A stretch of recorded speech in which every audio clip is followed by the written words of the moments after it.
In this program, we'll be showing you how to take your children's 2D artwork one step further by helping them create their own animated films. It's much simpler than it sounds and works well as a cross-curricular activity. We'll be following two teachers at nearby schools who have committed to bringing animation into their classrooms as part of a more creative curriculum. How you imagine him. Both teachers have approached the challenge in very different ways. Oh, the clouds are moving! You've seen this maze and then, didn't you? That's fantastic. Well, That's good. It's 3:30 in the afternoon at Fair Furlong School in Bristol, and Years 3 and 4 teacher Vicky Cleaves is running an animation after-school club for a small group of children. In front of the snowy mountains, the penguin race was about to start. Crowds were flowing in. The starter penguin placed the flag in his beak and whoosh. that's nice. Penguins go underwater and have a wet soppy kiss. Floating back up, kissing in a love heart, crowd goes ah. That's a really nice finish. Well done. The trick with animation is to keep it as simple as possible, especially when you're just starting out, which with children, you know, they want to put a bouncing ball in, then they want to have a hockey game, and, you know, they want to do too many things at once. But fortunately, some of the children have had some experience of animation before. So they were able to remember how simple they needed to keep the ideas in their planning session. The children split into two groups. Vicky is working with the penguin group. OK, so in here you've got in front of the snowy mountains. And LSA Lynn Mays is helping the pelican group. Yeah, that's going to be great. So do you want to cut that out and see how you think it looks? At this stage, making animation is no different to any other art class, apart from the fact that all along the children have to imagine how their characters will move against the backgrounds. Thank you, Georgia. That was really kind. Right, we need to sort out your pelican, don't we? Cliff. What can we do for Cliff? I can do an actual rock. If you want a real cliff, grab that over there behind the watering can. Do you want a real cliff? If I can figure out some way of making that show up on the camera, would you like that? We need to get as many textures into this as we possibly can. The important thing for me about animation is the range of ability of children who can access it. Irrespective of their level of reading or writing or anything else, they can express their thoughts and ideas in a visual format that everybody can respond to. Obviously, art doesn't need to be perfect. We can make an idea of something. You know, we've got a penguin, we'll cut a bit of foam out here and we'll stick some eyes on there, and that'll, you know, it kind of works. This, like I meant in. Yep, we're definitely getting there. We need to now use the blue cellophane stuff to get our water, don't we? Yeah. We're getting there. We are getting there. He's looking really good. Right, girls, I think we might be ready to start doing some animation. Once the characters and backgrounds have been made, it's time to start animating. Vicky has set up a filming set with a camera on a tripod which is connected to a laptop by a firewire lead. The stage is set with a light box, which is optional, and two angle-poised lamps to provide light from above. That looks alright though. The laptop is equipped with an animation software package. There are several on the market, which start at about £30. Is it pointing to the word camera? Because it's very technical and hands-on, it's very difficult to work with a larger group than, say, 15, 16 children, again with two adults. Once you get more technical and crafty and building your animation, your sets and things like that, it's much easier to work with a smaller group.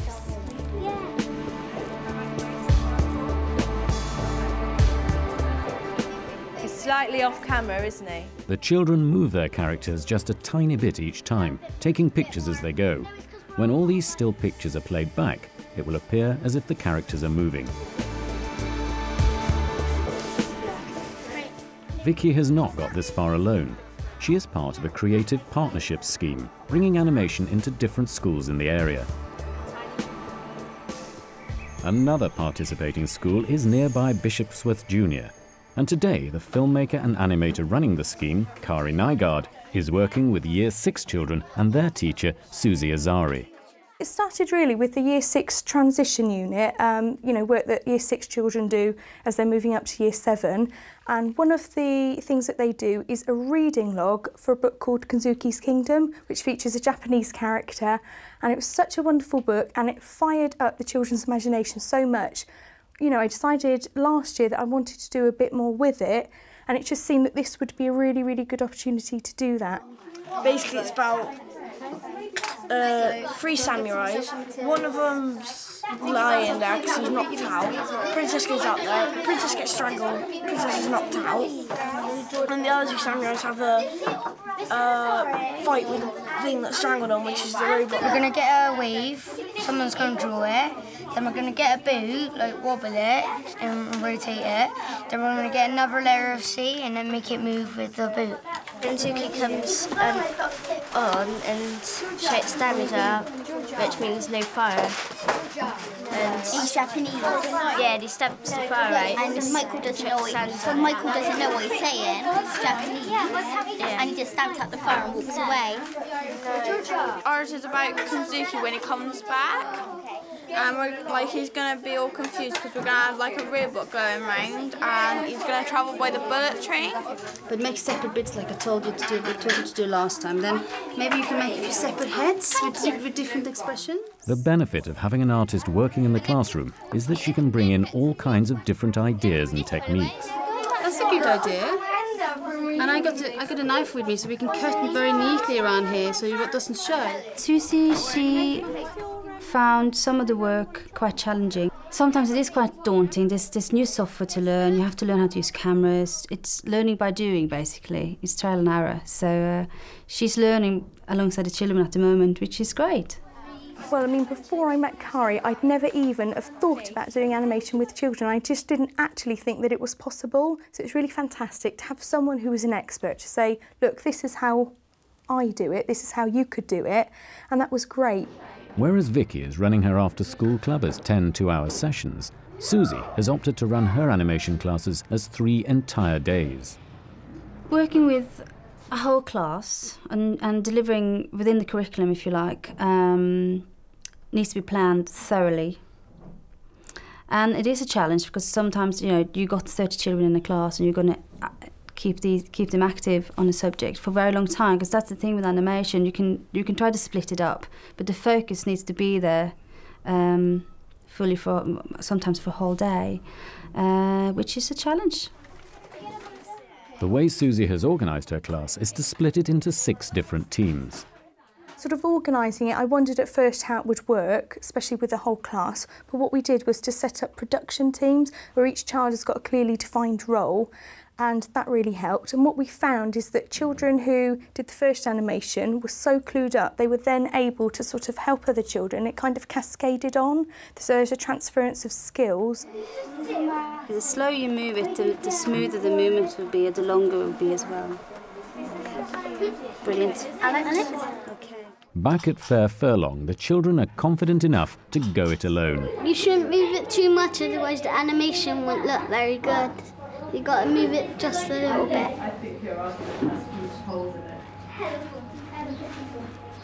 That's it. Now actually tip his head down now, so he looks like he's beginning to dive down.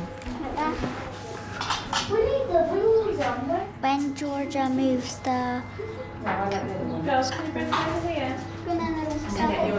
pentagon, I takes the picture and does it twice. So then it what?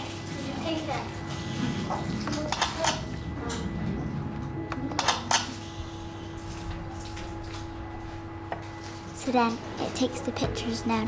When you've done all the pictures, it shows the animation.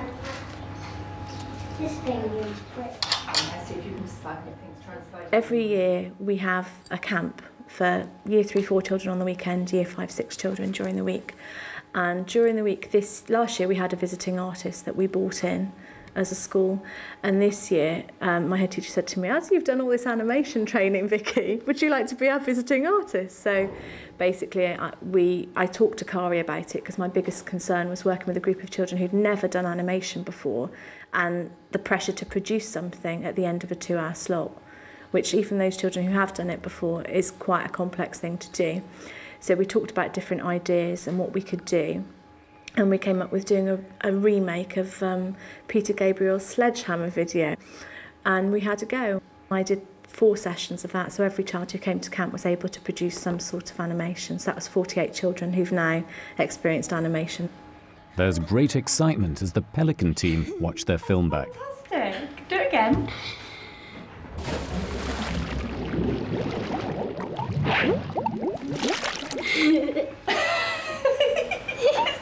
Only 2 people made that animation as well. It's fantastic to actually see what wonderful imaginations the children have got.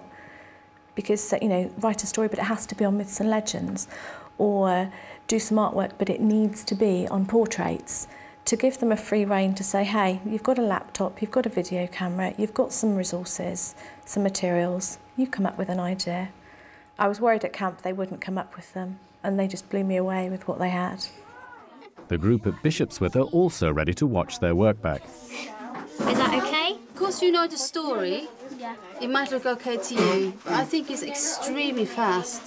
So this is how, if you know, now I'm clicking now, frame by frame, what you've done, okay?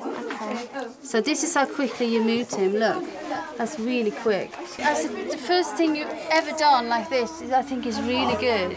But I think that you need to move much, much slower. And plan it out properly, thinking how many seconds is going to be before he goes to the stone. Maybe that's 3 seconds. So that's how slow you move him. So you need to do the maths then, Steph. Should we start again? You're just thinking a little bit about. Are we starting again then? I think you should start again. I'll save this. What's special with animation is that it brings so many different elements of learning into it. You got the ICT side, you got the arts side, you got maths, and it makes learning fun. Look how lovely the textures are. Now you know what to do, don't you? You know what not to do as well. The result of this enterprise between Kari and these teachers is that Creative Partnerships have formed a learning group, run by Kari, for teachers from a local cluster of schools. The teachers get time out every 3 to 4 weeks to learn new techniques and share ideas. Well, this is work with 5-year-olds. Their topic is water. So we put together a little film yesterday afternoon using background. They painted fish made from fabrics, and they did this in about 13 minutes yesterday. The purpose of the learning group is the creation of a learning pack for teachers. All the sessions have been evaluated by the teachers and the children, and their opinions and ideas have been fed into the pack. There is a DVD with films, a CD-ROM with examples, and pages to download for the classroom, as well as a learning booklet available from Creative Partnerships Bristol.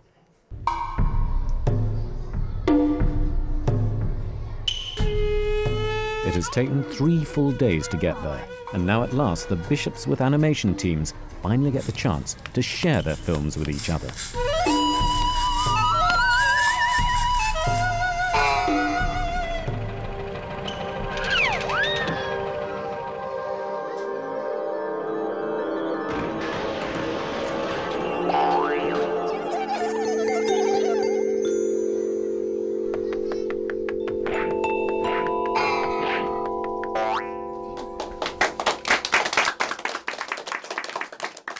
I've had my mind opened up to all the possibilities, and I think I'm actually desperate to carry on and do some other things. Now I know what can be done, I actually just don't want to stop. The whole idea of children can produce an animation, something they see on TV every single day, they can do that. It's just fantastic.